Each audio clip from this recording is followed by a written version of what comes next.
Good evening, all. Sorry, I'm 45 seconds late, getting on for a minute late there. Just had to restart the YouTube link, so apologies. That's 2 weeks in a row I've been tardy.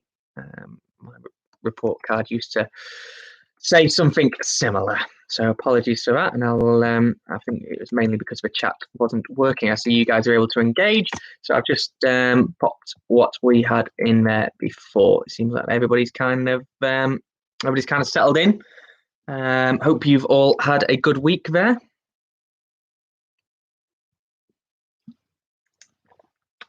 Might just be something a little bit amiss, so I'm going to give it its standard 5 or 6 minutes before we get underway. We've just been just kind of waiting for a few more to come in. There's just been a little drop in numbers there. We're up at around 100. It's suddenly dropped down to 70. Maybe the fact that I've just come on camera is probably the solution or the answer to that. But nevertheless, it's good to see so many people here, and I understand that there's quite a few people playing for the first time this week. Certainly a few who joined last week from the special offers, etc.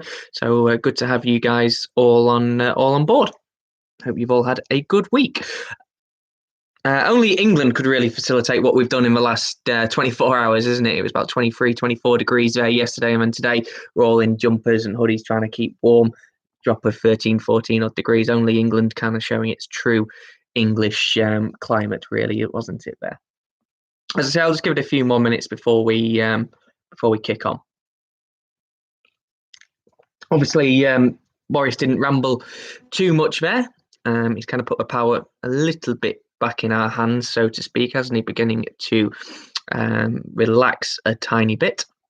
But hopefully we all remain safe and remain sensible during this time. We're not quite out of it by any stretch of imagination, but it does seem that he's going to, or that the government, not him per se, are relaxing things a little bit, and hopefully racing can get underway. Judging by what he was saying there, there's no real reason why we can't really crack on with racing. It is indeed a Corona, but that's not going to be the main beverage of choice. I've been slaving away in the kitchen all day. And that's going to be one of my main talking points for now, really, to you guys. I've just spent the last, between the hours of about 1:30 and 6 o'clock cooking a Sunday roast. And the eternal question that my old man's always given is, are Sunday roasts really worth the time and effort? So I don't know. Feel free to comment if you think they are. If they're not, it was beef and gammon. Maybe that was my own fault for doing two different meats. But are Sunday roast really ever worth the hassle, worth the aggro? And obviously, it's much easier to go out to Toby Carvery or a pub or something like that and support local business rather than just being lazy. But fair bit of stress on there, cooking for a bit of a Meals on Wheels scheme.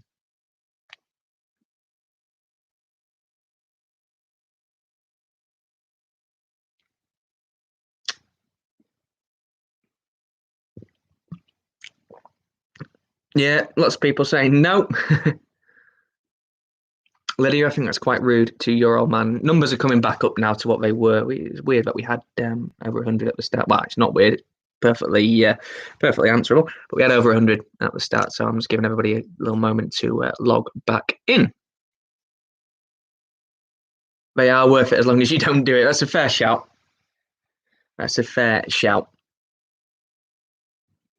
Obviously, it was Tim's birthday in the week. He's always been quite distant with most of his family and most people. But the fact that we actually had to have a proper social distancing one was quite weird, quite interesting. We had two separate barbecues, obviously, mum, dad and my sister up at their house. And then me and Emily, we had a barbecue down here. It was kind of weird FaceTiming each other for their birthday, but celebrated nevertheless. So I hope all you guys have had a good week, good safe week. Obviously, some of you might well be back in having to go back to work tomorrow, and if you do, just make sure you stay safe. But as I say, hopefully things are beginning to come back a little bit to normal. Anyway, okay, I'll get on with a little bit of a housekeeping with regards to the quiz. Obviously, it goes without saying. Please don't pop them in. Please don't pop any of the answers in the chat. It's great to have Sarah back. Just to have Sarah back. after fielding up many hundreds of deals. It ended up being about 160 odd in the end at final count last week. So again, thanks for all your support. But great to have her popping the questions back in the chat. So if you miss one, if a stream drops dead for some reason or whatever, you just happen to miss it, they will all be, if you scroll up in the chat, they will all be in there, the questions. Now, the brain teasers, we decided to forgo on the picture round this week and go for brain teasers. There's 5 Middleham Park, 5 other famous horses. And I believe the jumbled up letters, they are all in the words. So that's how many letters there are in each word. You don't take some and mix them up and match. I think they are each word jumbled up rather than stealing some from there to do that. And yes, Ben, question 10 is one long word. That's kind of what I was getting at. The number 10 is one long word. So the rounds for this week, probably dying to know. We did say the film and TV would be back, and it's a little bit more TV orientated this week as it was quite film heavy last week. So we've got general knowledge. That's out of 11. We have Blockbuster. Can't get rid of Blockbuster. That's out of standard 10. Film and TV out of 16. Out of 16. And the sports round is out of 13. And then your 10 brain teasers totaling 50. So it's only going to be a 50. I realise we kind of dragged on a little bit last week. Probably got a bit bored. I'm very conscious that people need to watch for Killing Eve at 9:15. So that's kind of where we are. Great to have so many familiar names back in the chat. But I think we'll just get underway in a few minutes. We're one away from 100. When we get to 100, we'll kick on.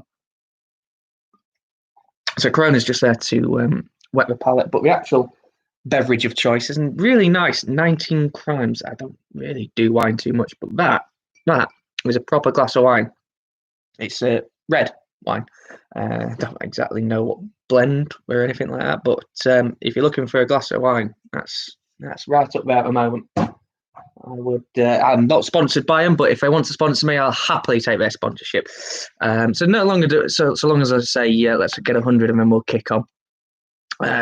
It's dropped to 98. There we go, 101. Right, we might as well get on rather than me just blabbing. At the end of the first round, let everybody know what you're drinking. But eyes down for a full house. Round 1, general knowledge, question number 1. What is a traditional road distance from Land's End to John O'Groats in miles? What is a traditional road distance from Land's End to John O'Groats? Obviously, it's a little bit shorter if you take different routes, but the road distance in miles, please. If you can give it in furlongs, as the first question last week was, you can give it that if you want. But what is the distance from Land's End to John O'Groats in miles? It's probably a bit of a stinker to start with. If you don't know it, you don't know it. But hazard a guess, and it has to be the precise number. If you want away, no half points, no half measures here. Either you'll get it or you won't. If you don't know, hazard a guess. Land's End to John O'Groats. Question number 2. How many years is it since victory in Europe? How many years is it since victory in Europe? I'm sure we all had a nice day on Friday. Hopefully, maybe a few parties. Hopefully, they weren't like the scenes we obviously saw on Twitter or whatnot. That wasn't fantastic viewing. I must be honest. Everyone's worked so hard, and then you're seeing things like that. But hey,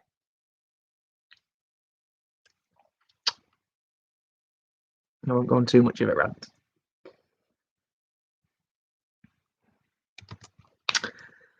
How many years has it been since victory in Europe? Question number 3. I'm sure some of you are drinking these as we speak. If not, you've probably been drinking them quite a lot. But a lot of us have been drinking IPAs of late. But what does the acronym stand for? A lot of strong. A lot of us have been drinking IPAs of late. But what does the acronym stand for? It's not a point per word. I appreciate that could have probably been a Blockbuster question as well.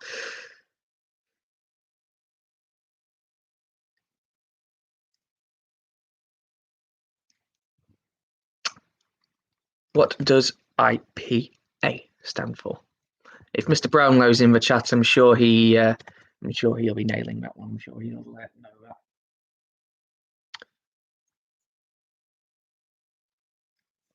Question number 4.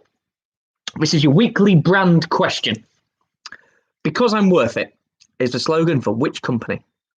Because I'm worth it is the slogan for which company?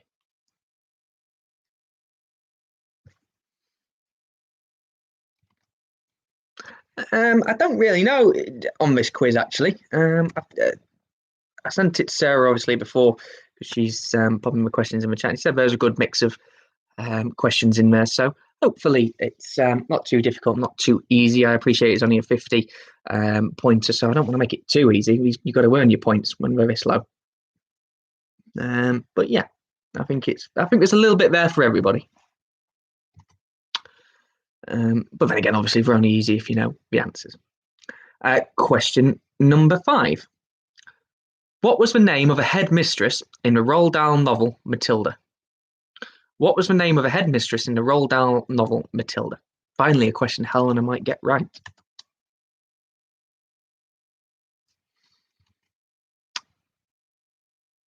Also a movie, sort of mid-90s.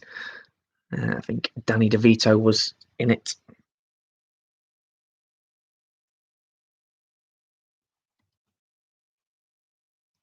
Good quiz so far. Thanks for the support after 4 questions. I'm not sure you put your comment you said you were going to do earlier, actually, Dad, but hey, never mind.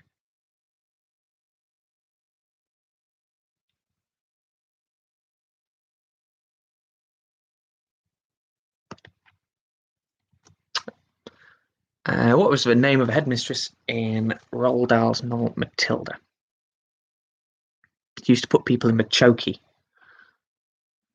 Question number 6. I'm going to give you 3 answers here.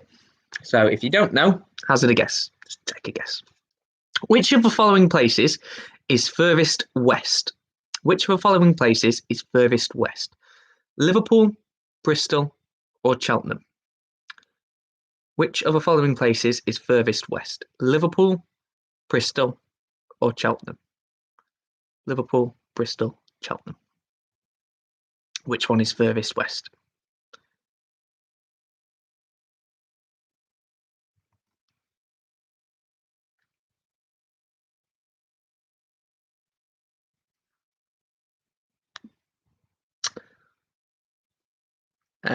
Question number 7. Wuthering Heights was both a novel and a song. Name both writers. A point for each. It's tricky to get the word writer correct. You know, author or wordsmith, lyricist, songwriter. But Wuthering Heights was both a novel and a song. Name both the original writers credited with having written.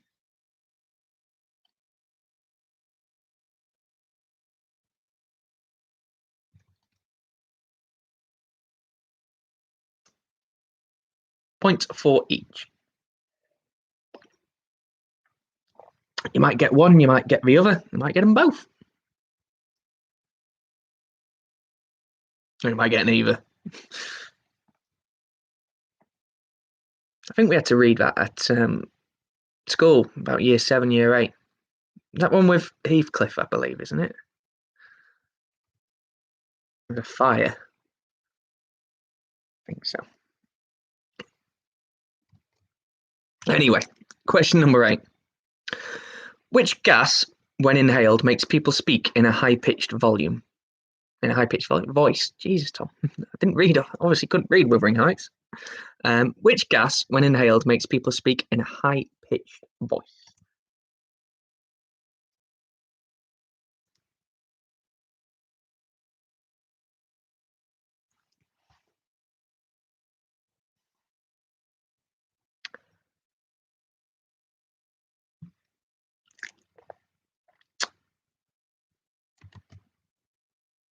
Oh, and I finally caught up with Corey for those. I remember saying a week ago or so.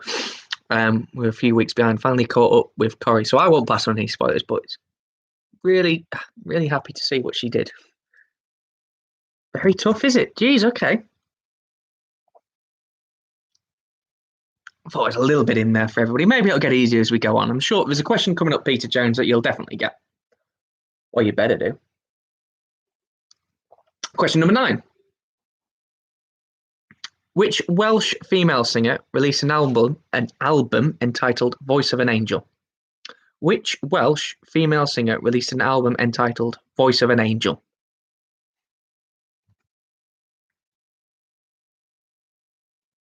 Yes, Peter, mixing drinks, it's a bit dangerous, but hey, whatever. Builders tough up the off.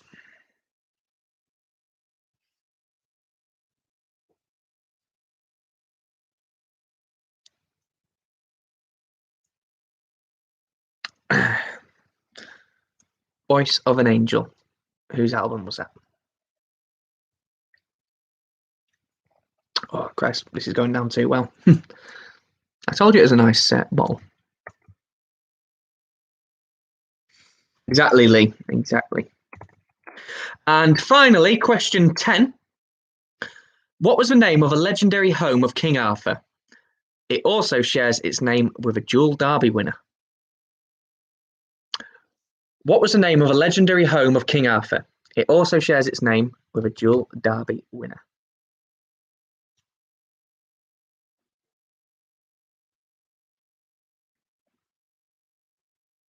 The weekly Johnny Fox star in a house, I don't know, as whatever he wants to call it. It used to be something a little bit different, but he did Elton John this week. Bit of a tame effort, I must say, Johnny. I expected better, so up it for next week if you don't mind. Hello to the Smith Fox clan. I know serial quizzes. I'm assuming the Austins are in here. See Billy Wright's in here. Scott Lindsay, I'm not sure I've seen your name in here. Hello again. Johnny, Trevor Edwards. Hello. Ben Alden. Yeah. Joy Metham. Joe Sinden, Judy Britton. Hello, hello. Jeff Longley, Paul McConnell. Lots of usuals.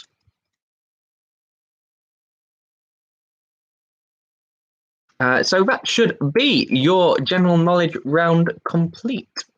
Obviously, all the questions are in the chat, so if you've missed any, they should be all there.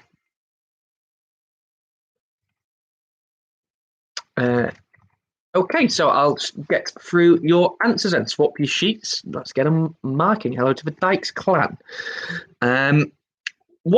Question number 1. What is the traditional road distance from Land's End to John O'Groats in miles? That's 874 miles. 874 was the answer we were looking for. I always thought it was 873 until I just double checked it. It was 874, so that's why I said if you want out, no point. It's a bit of a snorter to start off with. Imagine getting that ball first up. You won't want to face that. Question number 2, slightly bit easier. How many years is it since victory in Europe? That's 75 years.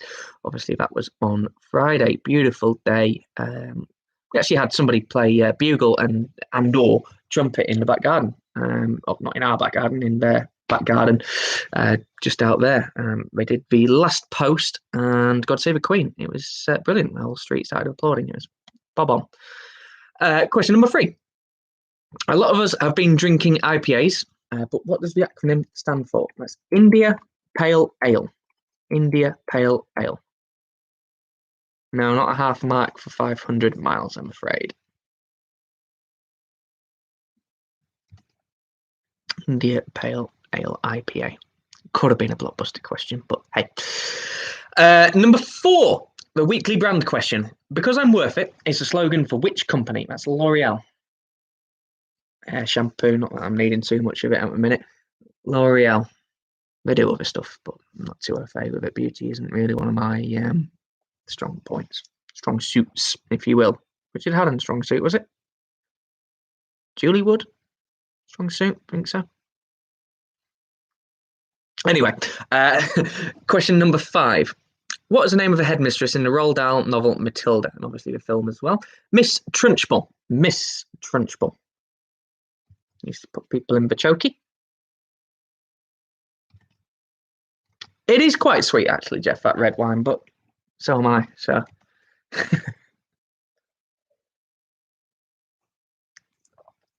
which of the following places is furthest west?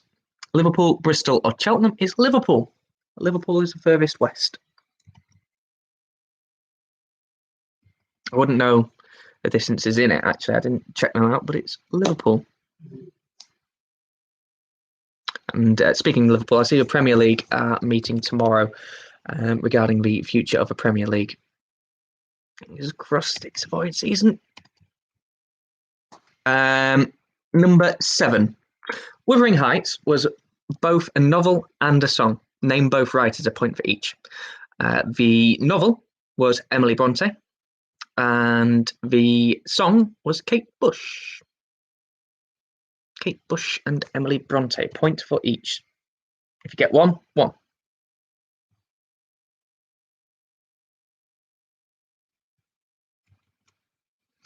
Number 8. Which gas, when inhaled, makes people speak in a high-pitched voice? Helium. Helium balloons. Always good for a laugh on a barbecue at a party.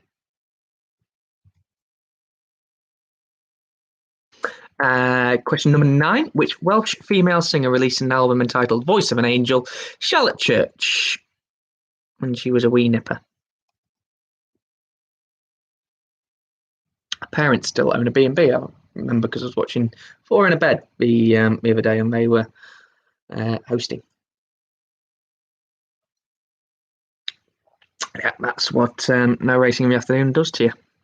You end up watching Four in a Bed, the TV show. Or going for 16-kilometre walks and sending lots of hideous face YouTube updates to owners if we've got them this week. Sorry, I apologise for those. Question number 10.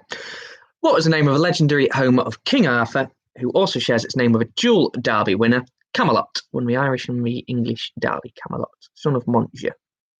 Camelot. So that was out of 11. How did you get on? Do you want to post it in the chat? Post your score in the chat out of 11.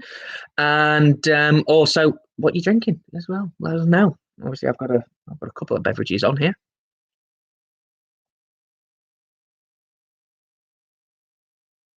Oh, Ben Alden's 40th birthday on Wednesday. Happy birthday. Is that Wednesday just gone or the Wednesday coming? Doesn't matter. It's still a Wednesday, but happy birthday nevertheless. Have a good one. As good a one as you can, obviously. Graham, no chance on Matilda. Are you joking? Lots of 9s. Lots of 9s. 9 seems a decent effort. I think, I don't know, some people are saying it was quite a hard first round up. So I'm going to say out of 11, look, if you get north of 8, let's say 8. If you get 8 or higher, good effort. Is that 6 lagers or is that 6 lager? Either way, you're winning. 8 San Miguel's. Yeah, like it. Lydia, 11, good effort. Peter Jones, 10. I thought you said it was a hard quiz. You liar. Proper agent speak, that.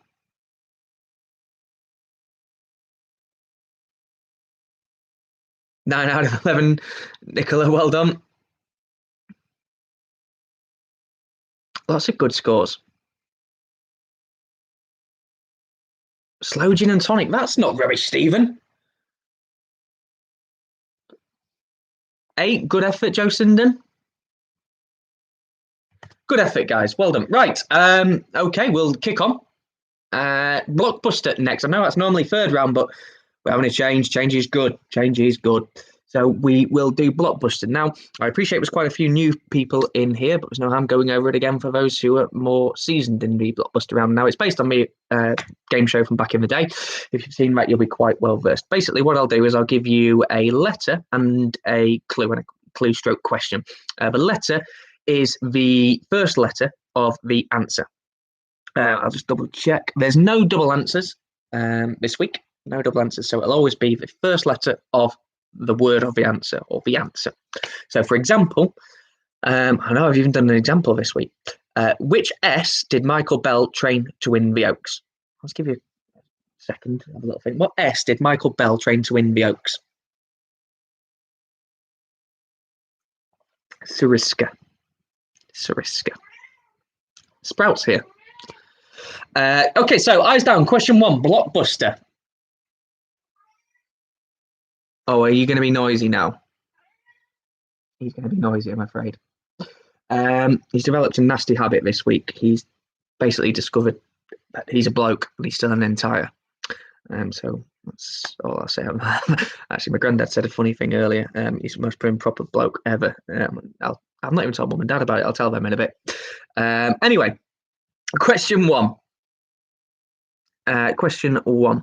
What B is a compartment for oil or coal and also a hazard in golf? What B is a compartment for oil or coal and also a hazard in golf?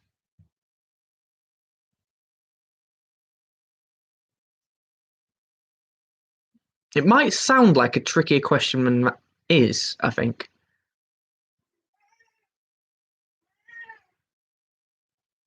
Anyway. Sprout. Oh, here he is, look. What are you doing? Come here. Come on. Give you... No? No? Okay. Anyway, I'm surprised I've not seen Sprout in the chat, actually.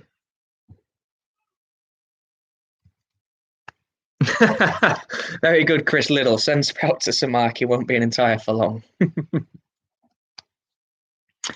definitely going to be a stallion, that lad. Anyway, number 2. What F is raised or lowered on a pole? Wow, okay. What F is raised or lowered on a pole?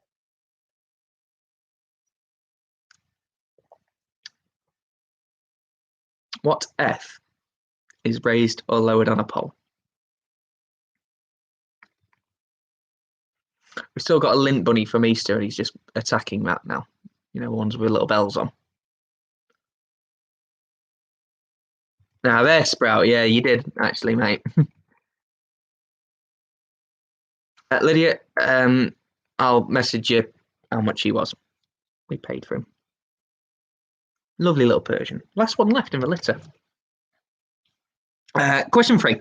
What W was the surname adopted by the royal family in 1917? What W was the surname adopted by the royal family in 1917? And obviously, Her Majesty was in the picture that we had as the thumbnail for the quiz. That was up at Musselburgh. I want to say it was Lavella Fella won that race. Michael will correct me if I'm wrong, but I'm sure it was Lavella Fella. Who I could be getting me horses a little bit wrong here as normal, but I think she was half to Rashford's double, another one of ours as well. It was Lavella Fella. Yes, there we go. It was Lavella Fella, who is also half sister to Rashford's double, who won 3 races on the spin for us. There we go. Yes, Lavella Fella. Thank you, everybody. Definitely half to Rashford's double. Anyway, question number 4. What A is a square measure of land? What A is a square measure of land?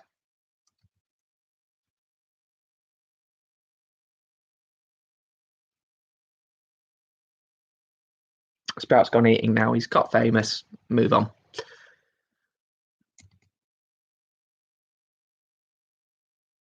What A is a square measure of land? Question number 5. What R is the capital of Italy? What R is the capital of Italy? Lovely place. Lovely place. Nice race course. Get well looked after, and the food. Oh, the food. Superb. It's a lovely little restaurant. Just Mr. Botti took us after we had a couple of runners over there. If anybody in the chat was on said journey, I said jaunt, feel free to pipe up. But it was we went over. It's probably about 30 of us over in this restaurant, and it was cracking grub. Tricky one. I'm sure we'll be able to catch you out at some time, Mr. Perry.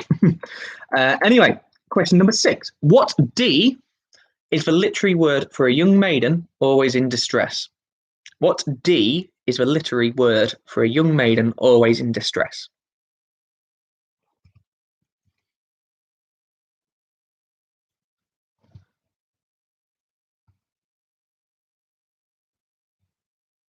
Can we please refrain from putting the answers in the chat?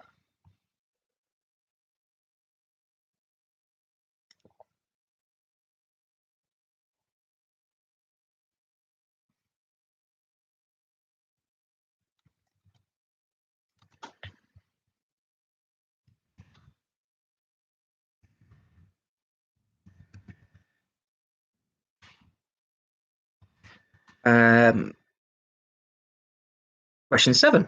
What E was conquered by Hilary and Tenzing? I think that's how we're pronouncing it. What E was conquered by Hilary and Tenzing in 1953? Obviously, it'll be written in the question if my pronunciation has absolutely murdered his name.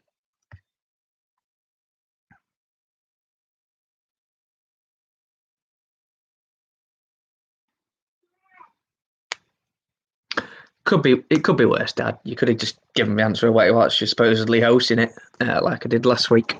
So far, I don't think I've given any away. Made sure I stayed sober for longer this time.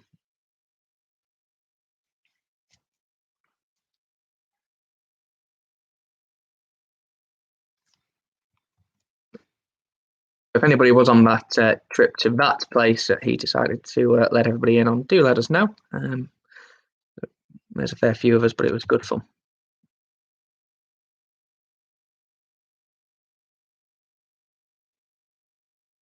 Lewis, feel free to come round and fit some LEDs if you want. You're far more of a bloke than I am. Question number 8. What I is said to be the sincerest form of flattery? What I is said to be the sincerest form of flattery? That could be a tricky question for you, Chris.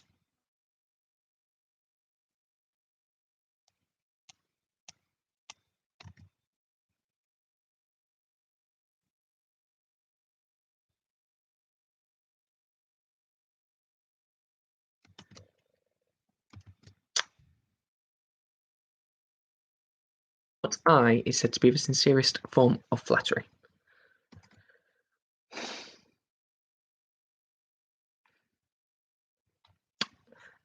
Question number 9.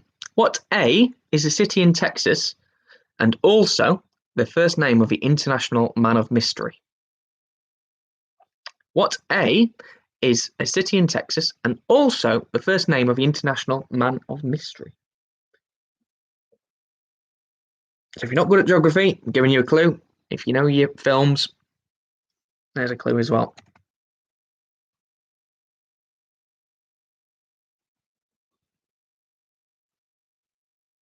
Actually, Lewis, I think there are some form of LEDs, but with that sort of light, not a brighter light.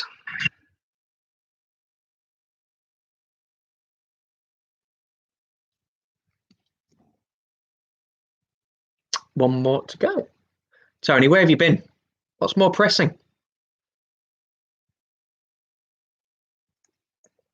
But it's good to have you on board. And finally, question 10.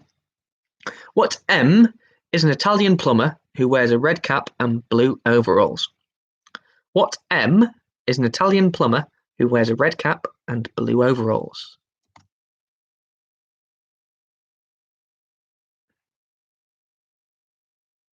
Quite literally, Lewis, yes. So I'll just give you a moment. Could be one or two tricky ones in there. I think there was potentially one or two. Let's have a bit more media. 19 crimes.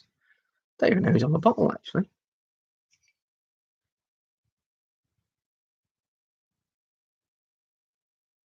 Don't know. Let's have a little read.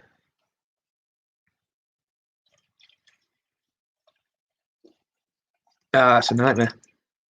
Don't worry, it was only half full. I'm not just come through it in 34 minutes. It was half full. I opened it last night. Anyway, you'll be dying for your answers. Out of 10, obviously. Back to the start then. It's a good place to go. Question number 1.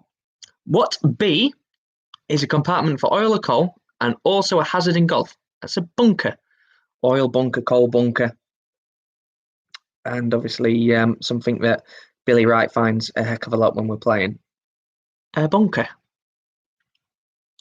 Might be able to start playing some golf soon, actually. I suppose they said it's got to be your household. So there's only me and Emily in here, and I'll probably still end up finishing second to a terrible at it. It's good fun, though.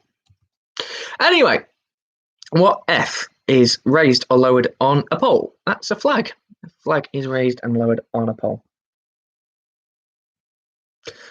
Question number 3. What W was a surname adopted by the royal family in 1917? Windsor. This Royal Windsor family. They changed it because of a war on the anti-German views towards their surname. So they changed it to Windsor. Well, they adopted it. They adopted Windsor. What A is a square measure of land? Acre. Question number 5. What R is the capital of Italy? Tim, do you want to chuck it out there in the chat again? Anyway, it was Rome, or is Rome. It wasn't built in a day, though. What D is a literary word for a young maiden always in distress? That's a damsel. A damsel is always in distress.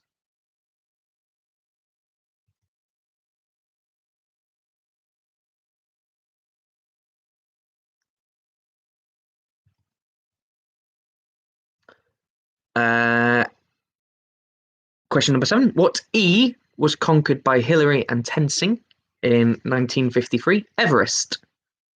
That's the first time Everest was conquered, 1953. Now it's kind of a tourist thing, isn't it, really?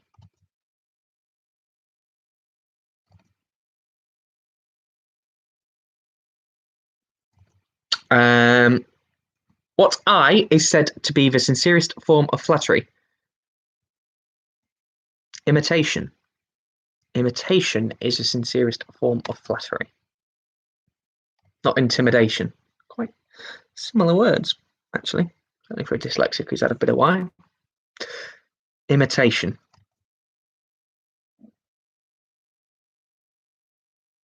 Good knowledge, Graham. 19 crimes, named after the number of crimes that could get you transported to Australia. Nice. Anyway, question number 9. What A is a city in Texas and also a first name of the International Man of Mystery? That's Austin. Austin, Texas. Austin Powers. Second one is probably the best. Third's all right. First is, well, International Man of Mystery. Probably go 2, 1, 3. I shan't say the name of a second, but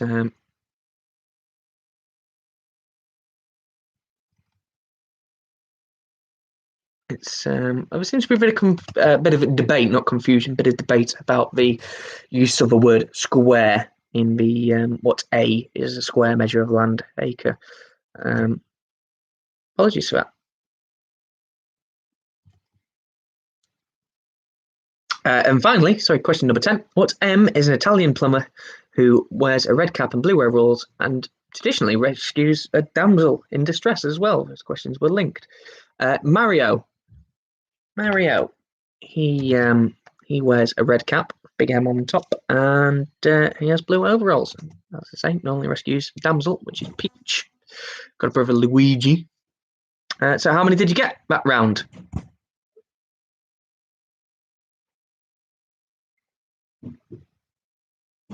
Lots of 10s. 10, 10, 10s. Yeah, Russell, I think you've not got one wrong yet in that round, have you? Jamie, only a 5.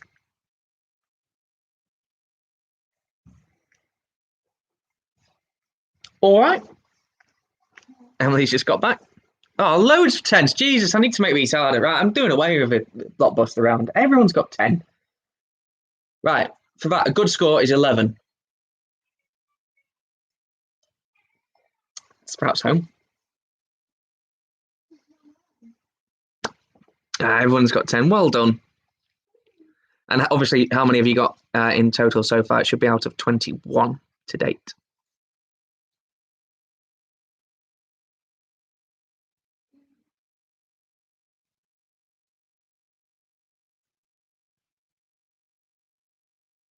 Lots of great scores. 19, 17s. Good effort, everybody. Good effort.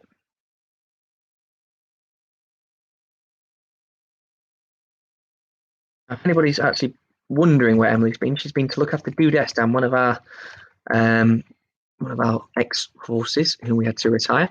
Didn't quite make it. His heart wasn't necessarily in being a racehorse, but we've provided him a home, and he's been a bit of a nuisance.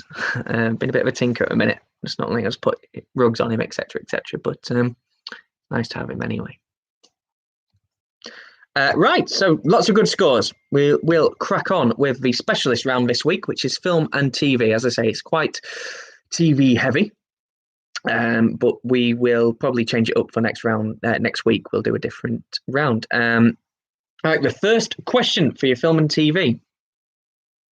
It's film, and it's got quite a lot of answers required. There's a point for each of these. I'm quite interested to know some of your wrong answers, actually, for this.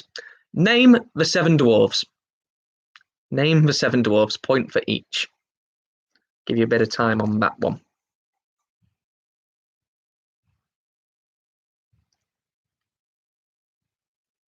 Over hill at Ponty, that's a fair hill as well, isn't it? Scott Lindsay, that's a fair hill at Ponty. Point each, 7 dwarves.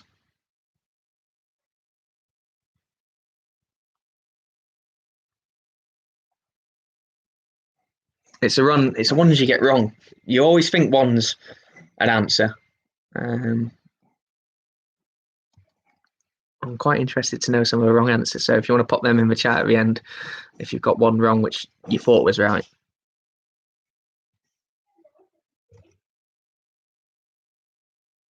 I'll just give you a little bit longer on that one. Or I like to give the multiple answer ones at the start, so you've got the entirety of a round to come back to. Set one of your team working on it. And I appreciate not many people are here playing on their own, most are working in pairs or in a bit of a team. So set a member of a team to come up with the answers for there. No Googling, obviously. Come up with the answers and we'll come back to them. Question number 2. What was the name of a building that Rodney and Delboy lived in for the majority of the series? Obviously, that's Only Fools and Horses. What was the name of a building that Rodney and Delboy lived in for the majority of the series?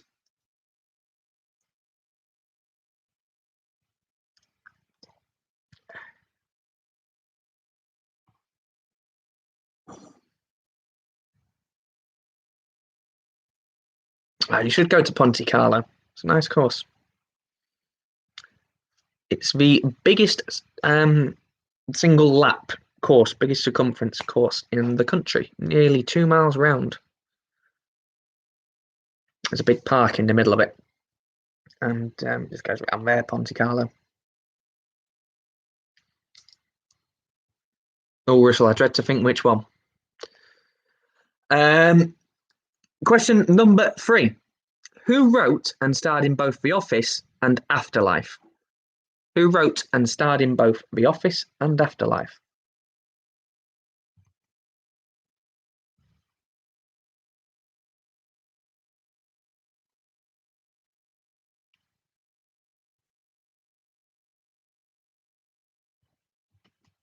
I think a few people probably wrote them, but the starred aspect is obviously the person we're looking for.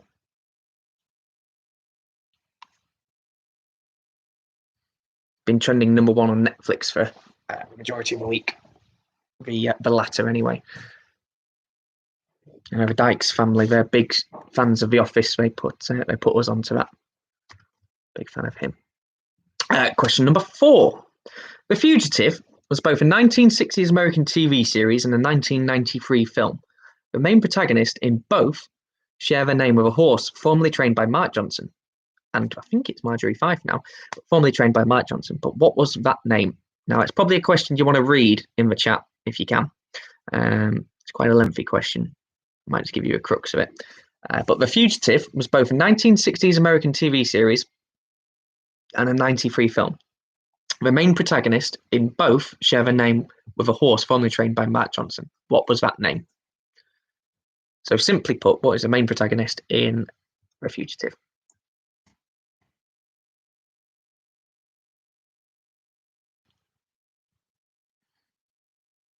But yeah, so it's like you have a question out. Sometimes I just like the sound of my own voice.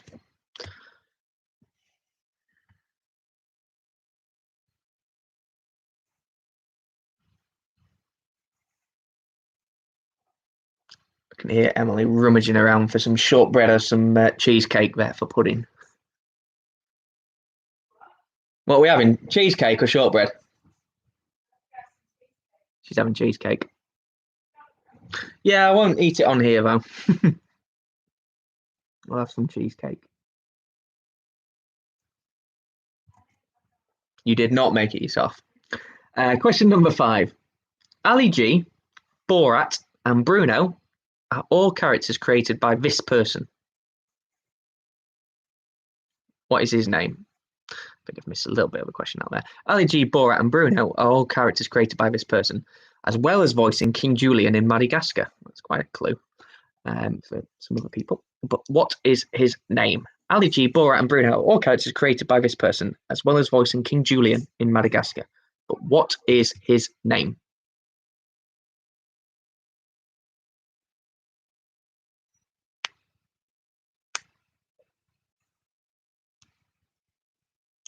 Ali G is brilliant.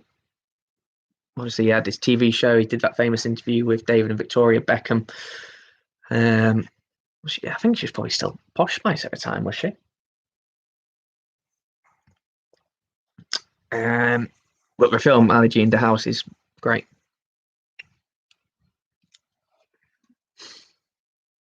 Borat and Bruno, I think they might just be a bit sensational for sensational reasons. It's trying to, they kind of came out of that time, didn't they, where people were just trying to say and do the damnedest things to get shocks, to get viewers, to get people in. Anyway, question 6. Who made her Carry On debut in Carry On Spying in 1964? Who made her Carry On debut in Carry On Spying in 1964?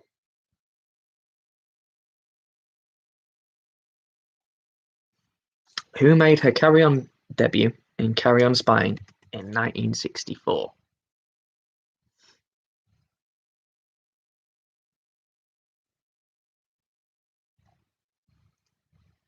There's a bit of a clue there. You've got on, I think.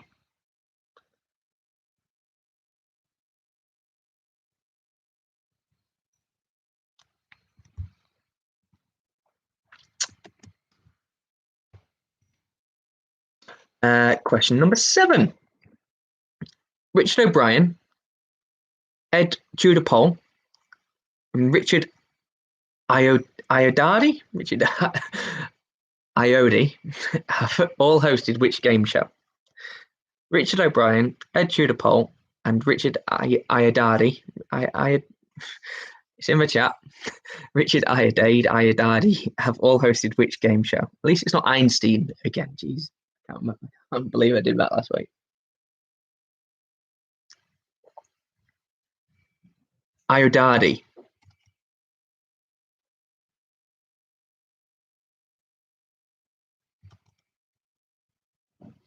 Which game show did Richard O'Brien, Ed Tudor-Pole, and the other bloke all host? It was a brilliant, brilliant TV show.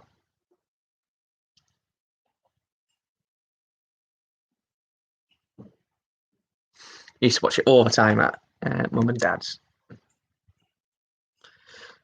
Richard O'Brien, the same Richard O'Brien of Rocky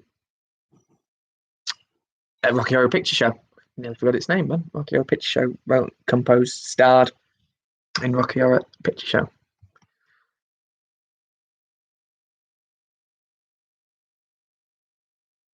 Uh, Question number 8. Now in its 49th series, Willie Carson and Frankie Dettori have both been captains on which BBC sporting quiz show? Now in its 49th series, Willie Carson and Frankie Dettori have been captains on which BBC sporting quiz show?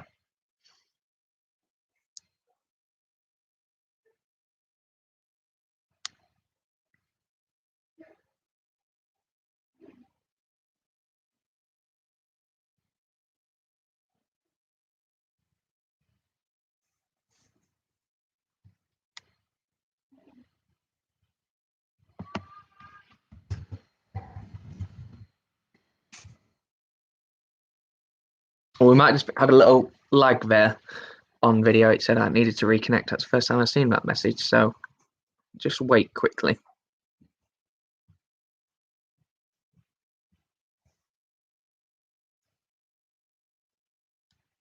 Oh, I've set all the new romantics off in the chat, haven't I?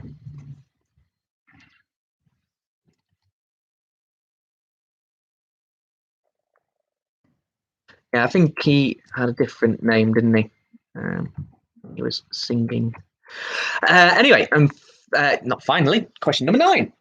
The famous black chair is associated with which long-running quiz show? The famous black chair is associated with what famous long-running quiz show?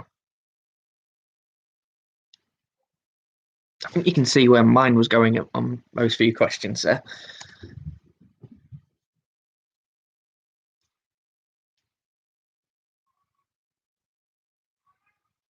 Hey, what's wrong with my singing?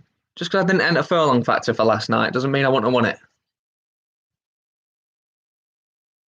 Probably wouldn't have even got past the judges, would I? Definitely wouldn't have made it to judges' houses. Well, you shouldn't do. You shouldn't do. Not to visit houses yet, anyway.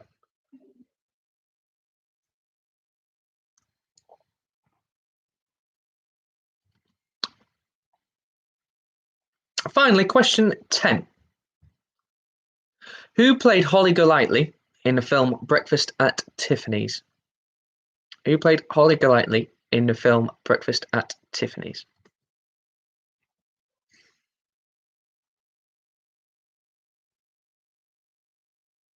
And do you know what? Because I missed the music round, I'll give you an extra point if you can name the artist who sang the song Breakfast at Tiffany's. I'll give you an extra point for that if you can get the artist who sang Breakfast at Tiffany's. Just pop that down the bottom as well. Make sure you remind me in the chat as well if I forget when I'm giving the answers out. Sorry to mess up that. Sarah, I can hear Sarah just combusting at home now as I've gone off and gone rogue there. Or gone rouge, if you will. But who played Holly Golightly in the film Breakfast at Tiffany's? Okay. Obviously, you've got your 7 dwarves at the start. It's one final count up of how many you've got got right, got wrong there. Still obviously quite conscious we've got killing even 20 minutes, everybody. Should fall nicely there. Middleham Park karaoke night. It could well happen at the next Middleham Park box. I assume that will be next Doncaster, next Lincoln meeting. I'm sure a quiz will make its appearance there. I'm sure we can arrange a quiz. Anyway, your answers for your film and TV round. Name the 7 dwarves, a point for each. As I say, I'm quite keen, so whilst I'm giving the answers out, just post some of your wrong answers if you got one, which is good. In no particular order. Doc, grumpy, happy, sleepy, dopey, bashful, sneezy. Doc, grumpy, happy, sleepy, dopey, bashful, sneezy. Now, which one of those, Russell, has your good lady wife referred to you as?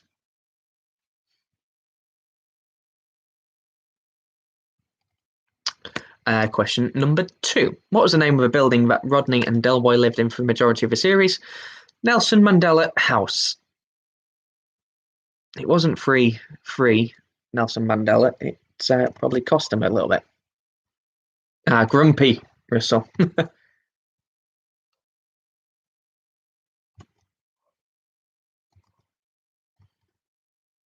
Doc, grumpy, happy, sleepy, dopey, bashful, sneezy. There's your answers. And Nelson Mandela House.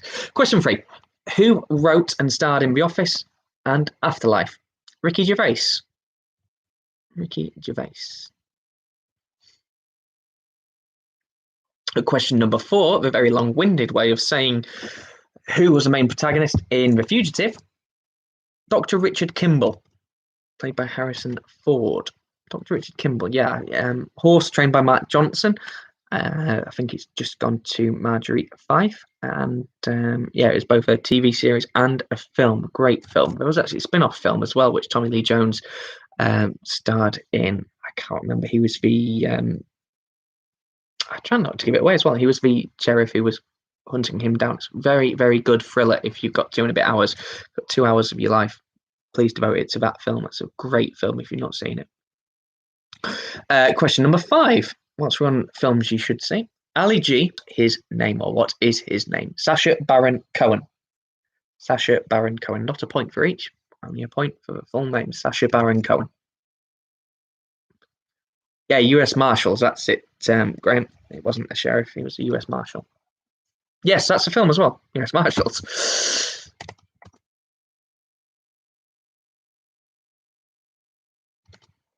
And James Austin, I see that. Yeah. Sacha Baron Cohen was the answer to 5. 6. Who made her Carry On debut in Carry On Spine? Get out of my pub! It was Barbara Windsor. It was Barbara Windsor.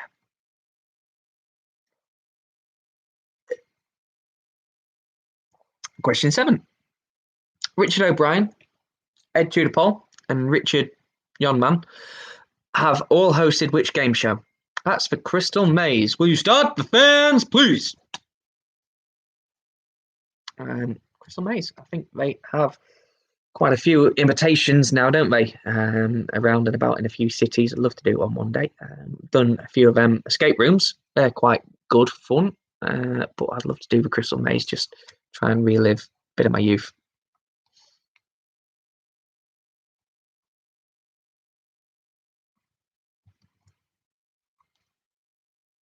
Yeah, he won an Oscar. Was that Best Supporting Actor, probably? Judy. Question number 8. Now in its 49th series, Willie Carson and Frankie Dettori have both been captains on which BBC sporting quiz show? I didn't actually write the answer next to this. Anyway, it's a question of sport. It's a question of sport. I know it's because Sarah told me to pop the answer next to it last time. Anyway, question of sport. One of my mum's best friends' brother used to film and produce the Guess for what are they called? Guess the Star. I can't remember what round they called it now. Who Are You round? Where they show you a little bit of a body and then doing an activity. He used to film them. Yeah. Anyway, that's a tangent. Question 9. The famous black chair is associated with which long-running quiz show? Mastermind. Mystery Guest. Thank you, Mark. Mystery Guest. Yeah. Yeah, I used to film them. And finally, who played... I remember, chat. 2-parter, isn't it? Who played Holly Golightly in the film Breakfast at Tiffany's? Audrey Hepburn. Audrey Hepburn. Galaxy paid an absolute fortune to get her in that, or get her likeness in that. Did well to get her in that chocolate advert, didn't they, recently? But Audrey Hepburn. Oh, were they on Celebrity Mastermind? I didn't watch it. I didn't watch Celebrity Mastermind. Were some of these on there? Oh, geez. Sorry about that. Anyway, easy then. And the answer to who sang Breakfast at Tiffany's, Deep Blue Something. Deep Blue Something sang that. So an extra bonus point for that if you got it.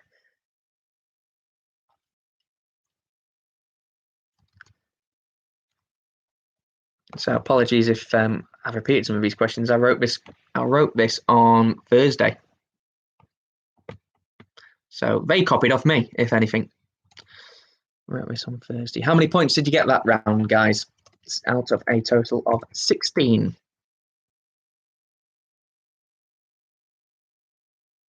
I'd say if you got 14, no, that's a bit high, isn't it? Given the dwarves question, I think if you got 12, you've got 12, you got a good score. 12 or above, you got a good score. 14, 17s, 14s, 16s, Daryl 13, good effort. Trevor 14, yeah. 14, 16s, yeah, everybody's doing very well. 15 back in the game, exactly. Gary Kennedy 16, Chris Perry 13. You needed some tricky ones, didn't you? And you got them.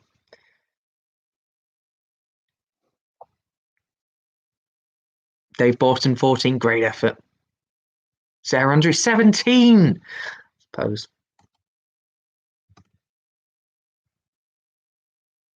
Lots of people with lots of good scores. Very well done, everybody. Right, I'll just kick on straight to the sporting round for everybody who's it's out of 13 this week, but we do have 11 questions, so don't get scared when we go into the 11th question. I probably shouldn't have given you the bonus point, but never mind. I saw some good scores coming in. Thank you, Bazuzu Star. Question 1. Which sport is played at Wrigley Field? Which sport is played at Wrigley Field?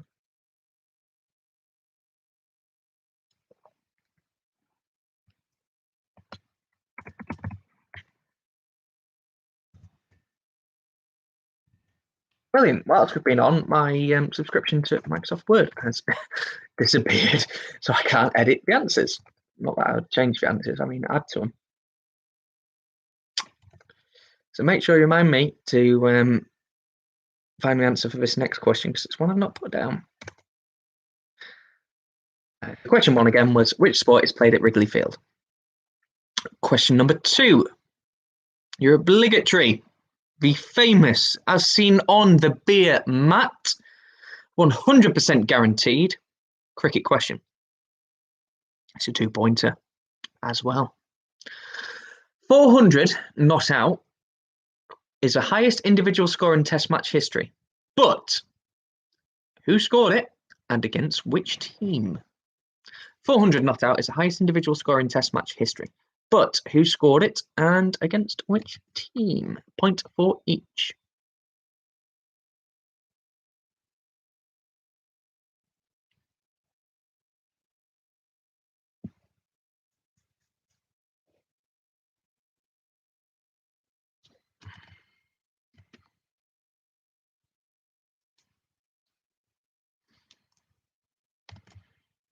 Point for each. Question number 3. The Bolero was a gold medal winning routine, but performed for who? Performed by who? Point for each name. And I need both the first and surname. So a point for the first and surname of one person, and a point for the first and surname of the other person. You can't just give me surnames. I need a full name. That's a bit harsh, I know.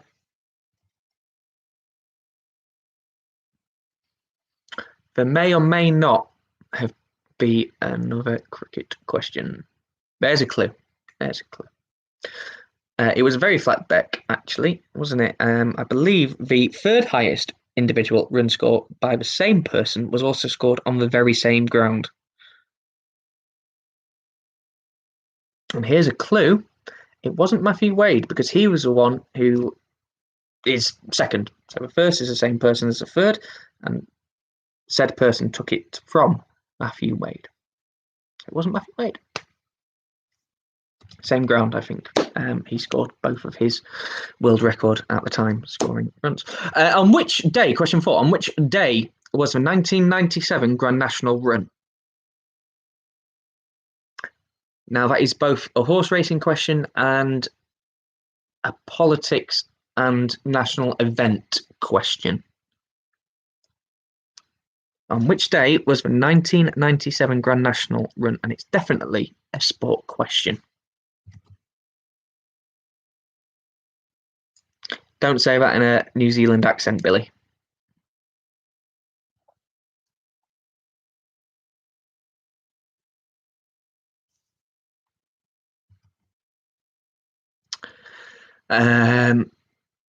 Question number 5. Which snooker player is nicknamed the Rocket? Which snooker player is nicknamed the Rocket? It's around Crucible time, isn't it? Or World Champs, Embassy World Champs, whatever it's called now. Crucible. It's around that time, I believe. So there's your snooker question.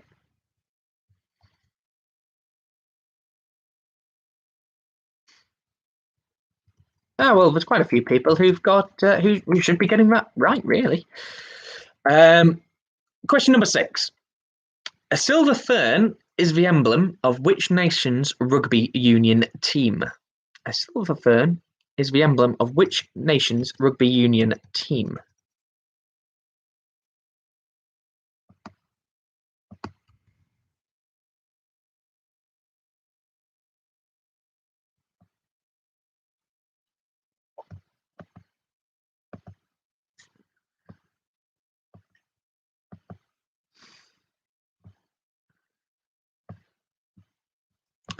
Sorry, I'm just trying to find the picture round. That's last week's. Aha. There we go. Lovely. Anyway, sorry, where was I?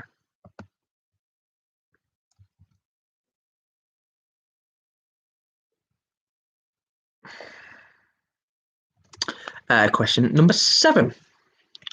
Who lit the Olympic flame in 1996 at the Atlanta Games?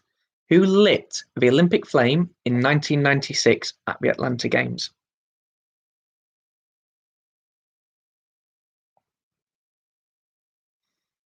I do believe, for those who've been here since the inception, the OGs, if you like, he's also been an answer to a question.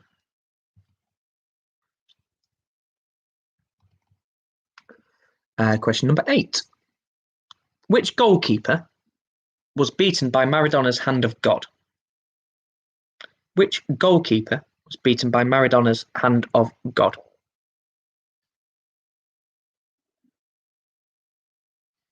Still don't know how you're allowed to use your hands, and they didn't. Well, one did. The attacker.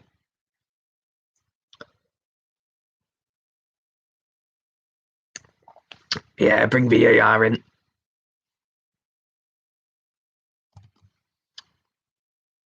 Question number 9. Which England international keeper also shares his name with a breed of dog?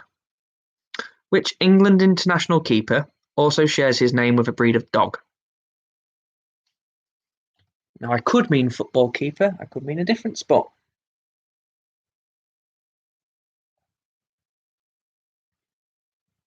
Oh, get away. Was that a millionaire an hour ago? Oh. Well, everybody knows I've started the quiz. I've started, so now I'll finish.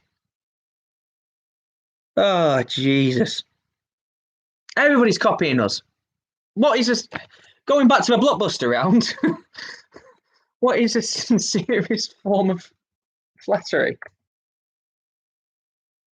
Here we go. Everyone's copying me questions.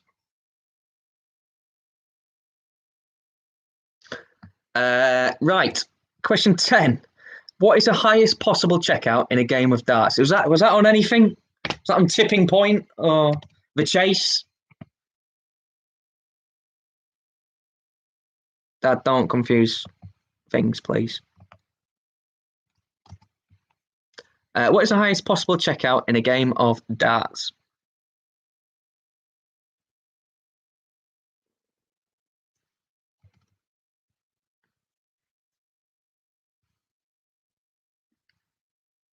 Jeremy Clarkson still hosts Millionaire.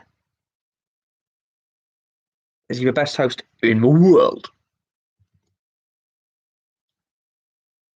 Finally, you see, Emily just said, "Is Jeremy Clarkson down there?" You say it was a great impression. Finally, question number 11. What major sporting event occurred on the 6th of May, 1954? What major sporting event occurred on the 6th of May, 1954?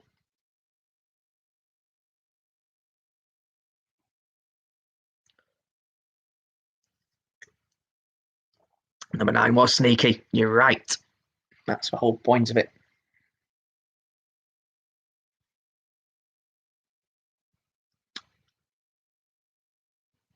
Okay. I'll just give you a moment. 3 minutes before killing Eve. Might just overrun a little bit, but I'm sure you can all Sky Plus it. Okay. Answers. Question number 1.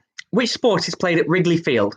That's baseball. Home of the Chicago Cubs, who won, was it 2016? They won for the first time in a heck of a long time. Question 2.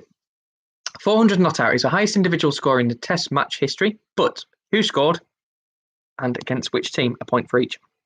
That was Brian Lara, and it was against England. And I believe his other score, the previous world record before Matthew Wade or Hayden took it off him, was at the same ground against England again. But it's 400 not out is a current world record for the individual in a Test match. Question number 3. The Bolero was a gold medal winning routine, but performed by whom? Point for each. I need both the first and surname of both. Jane Torville and Christopher Dean. It's also an ITV question if you watch your Saturday night TV like that. Jane Torville and Christopher Dean. Question number 4. On which day was the 1997 Grand National run? It was run on a Monday, the only one to be so. It was run on a Monday due to an IRA bomb scare, obviously on the Saturday there. Question number 5. Which snooker player is nicknamed the Rocket? That's Ronnie O'Sullivan. Ronnie O'Sullivan. Question number 6. A silver fern is the emblem of which nation's rugby union team? That's for Kiwis, New Zealand. Kiwis. Question 7. Who lit the Olympic flame in 1996 at the Atlanta Games? He was the greatest. It was Muhammad Ali. As I say, I think it might not have been the answer to a question thinking about it. I think the question was who broke his jaw in a boxing fight, wasn't it? So he was a participant in the question. Now he's the answer. So I'm sure that's his list of achievements complete now. Question number 8. Which goalkeeper was beaten by Maradona's hand of God? Peter Shilton was beaten by him. Jamie Brownlow's a goalkeeping coach. He should be able to enlighten us as to how Maradona at 5 foot whatever has managed to outjump Peter Shilton, but it was Peter Shilton. Which England international keeper also shares his name with a breed of dog? Now, I did say there'd be a second cricket question. It's Jack Russell. He's a very talented painter, actually. But Jack Russell was the England keeper, wicket keeper. Didn't play for England as many times as he should do. I'm actually just reading Dickie Bird's autobiography, and his words, not mine, but he was overlooked by wicketkeeper batsmen, whereas Jack Russell was probably the greatest wicketkeeper of his generation. You could argue maybe a little bit stronger or deeper than just his generation. It was indeed Gloucestershire's, wasn't it, Graham? I've just done his chapter. He's got an autobiography, second one that divided up into stories from each county, and it was Gloucestershire's where he mentioned this. But yeah, he was slightly overlooked for wicketkeeper batsman at the time, but he was probably the best wicketkeeper England's, probably just the best sole wicketkeeper England's ever had. Anyway, question 10. What's the highest possible checkout in a game of darts? 170. 170. And finally, question number 11. What major sporting event occurred on the 6th of May, 1954? It is the first sub 4 minute mile by Roger Bannister. The current world record for reference is 3:43. So that's not come down a great deal, but I say a great deal, but it's not come down leaps and bounds in the hell of a long time it's been since then. What is it, 70 odd years since that happened. So how'd you get on? How many did you all get that round? Some people last week thought the sport round was far too tricky, so I tried to make it a little bit easier. But as ever, we're only easy if you know the answers. It was out of 13, by the way. So I think if you probably got 8, that's a good score. I mean, we should all like sport here, but yeah, I think if you got 8, that's a good score. Peter Allison 13, Lee Simpson 9, Dave Goff 9, Ben Alden 7. Probably thinking about his birthday, isn't he? Gary 13, well done. Dave Borton 9. Daryl doesn't like cricket questions. He should love them. Stephen, I assume you got both cricket ones right.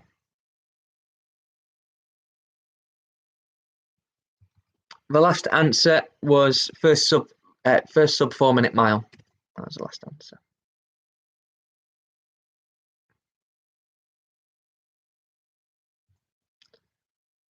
Anyway, so that leads us on to the picture round. So as I say, there were 5 Middleham Park horses and 5 famous ones, famous from elsewhere. Question 1, Enable, obviously not ours. 2, Raymond Tusk, ours. 3, Pinatubo, if you like, not ours, unfortunately. 4, Stradivarius, again, not ours. 5, Summertime Romance, ours. 6, Beechwood Jude, ours. 7, Prince of Arran, or Prince of Aaron, not ours. 8, Legal History, ours. 9, Tiger Roll, not ours. And 10, Spirit of the North, one long word. So Enable, Raymond Tusk, Pinatubo, Stradivarius, Summertime Romance, Beechwood Jude, Prince of Arran, Legal History, Tiger Roll, Spirit of the North. How did you all get on in that round? Obviously, that was out of 10 again. You didn't get Jack Russell, Stephen. Gee, I expected better. How many did you get in that round? And if you want to post your total score, so it should be out of 51, seeing as I went rouge and gave you that deep blue something point as well. It's always worth tuning in for a bonus point, isn't it?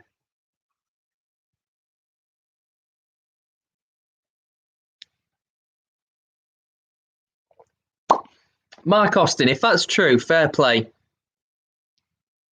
I would like clarification. If that is true, that can go in our Hall of Fame. I would like written clarification, please, that it is true. 55s, 48s, 56. So what's it out of? 51. You've done well to get 55. Isn't it out of 51? Or have I just messed up there?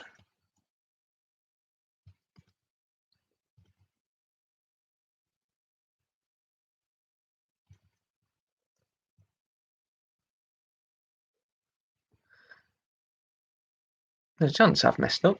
Is it out of 51? 56 in total. It must be out of 61. Must be out of 60. Maybe I've not added the picture round in.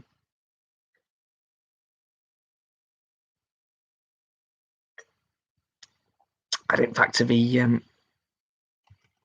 picture round in then into my tally.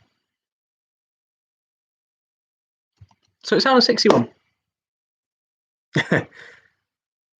Anyway, so you're posting your scores. Doesn't really matter now. Because what we'll do is we'll post a post. We'll post a post in both Twitter and Facebook, and let us know how you got on in there. If you want to send any of your scores through to us, great. If you want to send any pictures of you and your team enjoying it, that'd be even better. We'd be greatly appreciated just to share with others of how it's getting on. Obviously, Boris has had his say and the government's had his say. Let's all stick to that rule, and hopefully we can all get out of this much sooner than we normally would. and hopefully racing can get back at some point, maybe next week. Thank you very much once again for joining us. And we'll be back again next week, I think. I was kind of hoping Boris would say that's it, everybody back to normal, but nope. Look, we'll be back again. We'll do another quiz. Look forward to seeing each and every one of you here. Thank you very much for giving up an hour and a half of your time. Hope you enjoyed it as much as I've enjoyed doing it for you. So cheers, and see you next week. Stay safe.